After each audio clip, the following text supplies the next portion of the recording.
Hello everyone, आप सभी का बहुत बहुत स्वागत है। यूपीएससी प्रारंभिक परीक्षा 2024 की ऑफिशियल आंसर की आयोग ने आज जारी कर दिया है।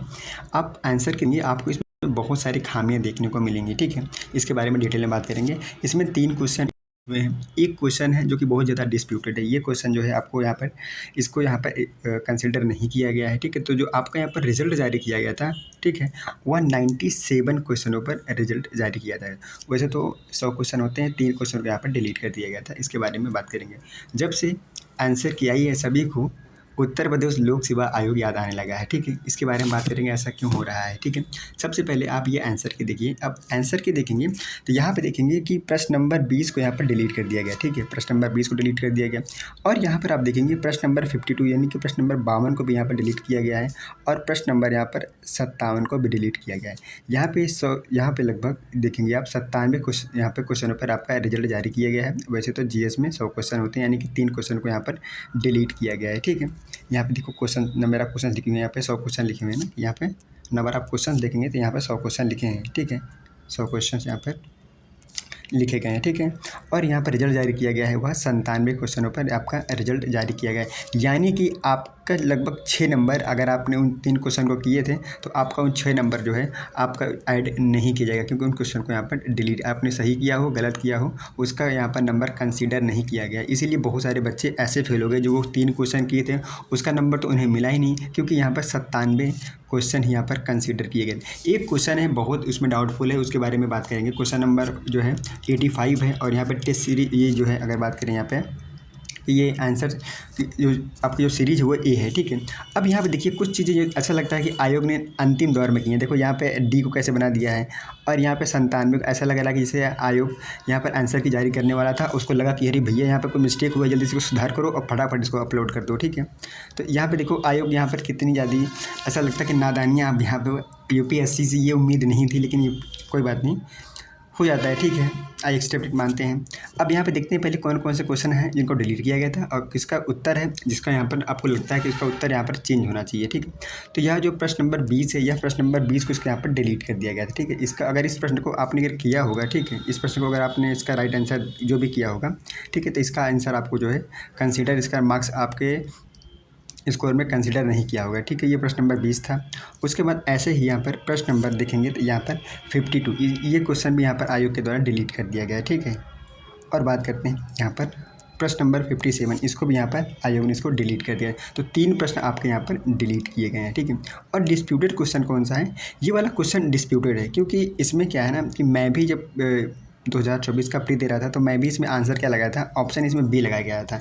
लेकिन आयोग ने इसमें आंसर क्या माना है? आयोग ने, आप देखेंगे यहाँ पे 85 जो है, प्रश्न नंबर जो है 85 है। अब यहाँ पे देखेंगे तो आयोग ने क्या माना है, अब हमको दिखा देते हैं। यहाँ पे अगर आप आंसर सीट में देखेंगे तो प्रश्न नंबर 85 में अगर देखेंगे तो यहाँ पे ऑप्शन जो है यहाँ पर सी माना गया है, ठीक है। अब यहाँ पे पहले क्वेश्चन को पढ़ लेते हैं, क्वेश्चन में क्या है भाई, ऐसा क्या है। अगर यहाँ पे बात करें क्वेश्चन में, यहाँ पे बात किया गया है कि केंद्रीय बजट यानी कि यूनियन बजट के संदर्भ में निम्नलिखित कथनों पर विचार कीजिए। यहाँ पे ऑप्शन यहाँ पे ये कहा गया है कि प्रधानमंत्री की ओर से केंद्रीय वित्त मंत्री जो है संसद के दोनों सदनों के समक्ष वार्षिक वित्तीय विवरण प्रस्तुत या विवरण जो है रखते हैं। यह बात बिल्कुल गलत है। यह बात क्या है? बिल्कुल गलत है, ठीक है। लेकिन आयोग ने इसको सही माना है। और यहाँ पे दूसरा कथन है कि केंद्रीय या कि यूनियन स्तर पर भारत के राष्ट्रपति की अनुशंसा के बिना अनुदानों की मांग नहीं की जा सकती। यह बात बिल्कुल सही है। अब यहाँ पे अगर इसके हम एक्सप्लेनेशन की बात करें, देखो अब इसके हम एक्सप्लेनेशन पे जाते हैं तो यहाँ पे देखेंगे कि राष्ट्रपति की ओर से केंद्रीय वित्त मंत्री, ठीक है, वित्त मंत्री जो होते हैं संसद के सदनों के समक्ष वार्षिक वित्तीय विवरण क्या है, प्रस्तुत करते हैं। ये बात बिल्कुल आप सबको पता है, आपने पढ़ी होगी। अब यहाँ पे कहा गया है कि भारतीय संविधान के अनुच्छेद 112 के अनुसार राष्ट्रपति प्रत्येक वित्त वर्ष के संबंध में संसद के दोनों सदनों के समक्ष उस वर्ष के लिए भारत सरकार के, ठीक है, प्राकलित प्राप्तियों और व्यय का विवरण रखवाएगा, जिसे वार्षिक वित्तीय विवरण कहा गया है। इसका उल्लेख कहा गया है अनुच्छेद यहाँ पर 112 में किया गया है, ठीक है। और यहाँ पे कहा गया है कि भारतीय संविधान के अनुच्छेद 113 के अनुसार संघ स्तर पर भारत के राष्ट्रपति की सिफारिश के बिना अनुदान की मांग यहाँ पर नहीं की जा सकती, ठीक है। तो राष्ट्रपति के बिना अनुदान की मांग यहाँ पर नहीं की जा सकती। तो यहाँ पे ये बात बिल्कुल सही हो जाती है। अब यहाँ पे देखेंगे आयोग ने क्या माना, आयोग ने इसको भी सही मान लिया और इसको भी यहाँ पर सही मान लिया। इसका ऑप्शन क्या मान लिया, ऑप्शन यहाँ पर सी मान लिया। अधिकतर बच्चे हैं जिसका ऑप्शन यहाँ पर बी लगा गए थे। मैंने उनसे बात की आज, तो वो कह रहे हैं कि सर इसमें हमने ऑप्शन बी लगा कर मैं आया था। अगर ये सोचो कि एक क्वेश्चन यहाँ पे इसको अगर आयोग ने सही मान लिया तो सोचो 4 क्वेश्चन यानी कि 8 नंबर आपके यहाँ पर माइनस हो गए, ठीक है। क्योंकि तीन क्वेश्चन के 6 नंबर होते हैं, उसको यहाँ पर कंसीडर नहीं किया गया। आपने इस क्वेश्चन को माना था, राइट मान लिया था, लेकिन जो ऑफिशियल आंसर तो वो कोचिंग संस्थान के जो कोचिंग वाले होते हैं, जिससे बहुत सारी कोचिंग मैं नाम नहीं ले रहा हूँ, तो कोचिंग वाले हैं उनकी जो आंसर शीट है आप देखेंगे तो उन्होंने भी यहाँ पर ऑप्शन बी को ही माना है, सी को नहीं माना है। लेकिन यहाँ पे आयोग भाई सुप्रीम है, आयोग ने जो यहाँ पर ऑफिशियल आंसर की दी, हमें उसको स्वीकार करना पड़ेगा। अब इसीलिए हमें लगता है आयोग अब यूपीएससी को भी ये लगने लगा है कि लोग यहाँ पर क्वेश्चन करेंगे, इसीलिए जो है क्या करता है यूपीएससी के रिजल्ट, फाइनल रिजल्ट आने के बाद यहाँ पर आंसर की जारी करता है, ताकि आप कोर्ट भी ना जा पाएँ। अगर जाएंगे तो उससे कुछ होने वाला नहीं है, क्योंकि जो है यहाँ पर फाइनल रिजल्ट जारी करने के बाद जो है यूपीएससी यहाँ पर आंसर की जारी करता है। अगर यही आंसर की जो जारी की है यूपीएससी ने, अगर प्री एग्ज़ाम के बाद, ठीक है, जैसे प्री एग्ज़ाम होता है उसके 8-10 दिन के बाद, 5 दिनों के बाद अगर ये ऑफिशियल यहाँ पे आंसर की जारी कर दें तो बच्चों के लिए कितनी अच्छी बात है, क्योंकि बच्चों को पता चल सके कि हमने जो प्रश्न किए हैं वो सही है। क्योंकि बच्चा साल भर जो है डिस्प्यूटेड रहता है कि भैया मेरा क्वेश्चन जो सही है कि नहीं, क्योंकि वो जो कोचिंग वाले हैं उनकी आंसर शीट मिला के वो तो खुश ही बैठा रहता है कि भैया मैंने तो ये सही किया है। जब ऑफिशियल आंसर की आती है तो पता लगता है नहीं भैया यहाँ पर तो ये जो सारी चीज़ें हैं ये ब्लंडर हो चुकी हैं, ठीक है।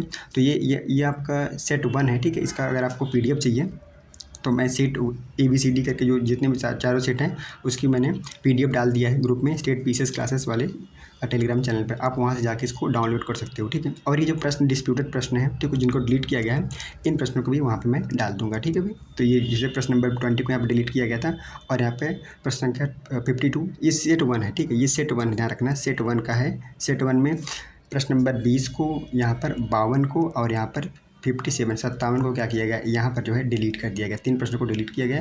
और जो 85 नंबर का प्रश्न है उसमें क्या हुआ, कोई एक ऑप्शन को जो है यहाँ पर चेंज किया गया है। जैसे हमने आपको यहाँ पर बताया कि यहाँ पे आयोग ने दोनों को यहाँ पर ऑप्शन सही मान लिया था, ठीक है। लेकिन अधिकतर बच्चों ने यहाँ पर इसको सही माना था और इसको यहाँ पर गलत माना, इसीलिए अधिकतर बच्चों ने ऑप्शन बी को यहाँ पर लगाया हुआ था, ठीक है। लेकिन अब आयोग ने ऑप्शन सी माना है तो हम भी इसको सी मान लेते हैं, ठीक है। लेकिन अभी तक हमने जो भी चीज़ें पढ़ी थी, अभी हमने यही पढ़ा था कि राष्ट्रपति जो है यहाँ पे जो प्रधानमंत्री की ओर से नहीं, राष्ट्रपति की ओर से ये बातें पढ़ी थी। लेकिन आज पहली बार पता चल रहा है आयोग के माध्यम से कि यहाँ पे नहीं कि प्रधानमंत्री की ओर से होता है भाई, यहाँ पे केंद्रीय बजट प्रस्तुत किया जाता है, ठीक है। तो लगता है कि ये संविधान में बातें यहाँ पर गलत लिख दी हुई हैं। हमें लगता है आयोग को ये बातें बतानी चाहिए भैया कि संविधान ठीक है, आप थोड़ा सा सुधार करो, ठीक है। आप लोग मुझे कमेंट करके ज़रूर बताइएगा कि क्या आयोग को ऐसा करना चाहिए कि नहीं करना चाहिए, ठीक है। वीडियो देखने के लिए आपका बहुत बहुत धन्यवाद, थैंक यू सो मच। इसकी PDF जो है आप डाउनलोड कर सकते हो, ठीक है, स्टेट पीसीएस टेलीग्राम चैनल पर, ठीक है। वीडियो देखने के लिए बहुत बहुत धन्यवाद। चैनल को लाइक शेयर सब्सक्राइब जरूर करो। Thank you so much.